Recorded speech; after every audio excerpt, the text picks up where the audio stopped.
Hey everyone, welcome back to another video, and in this video, I'm going to show you how to invite someone to your Wansview Cloud app. Now this video is going to be particularly useful for individuals. Let's say that you want to give someone access to your security cameras. Maybe they're watching your home while you're out on vacation. How do you actually go ahead and invite someone? Now this video is going to be short, sweet, and simple, guys. There's not going to be a lot of steps involved.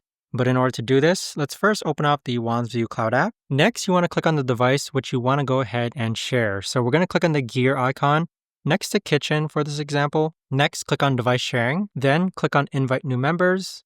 And then this is where you can enter someone's email, phone number, or third-party quick login. Now with that, you must confirm the country and region is connect when the account is a phone number. So if they're from out of the country for whatever reason, make sure that you change the country and region. Now with that, once you send this invite, they should see the invite via text or email, and they just go ahead and create a login and accept the device invite from there. But there you have it, guys. That right there is the best and easiest way that I know of to actually go ahead and invite someone to the Wansview Cloud app.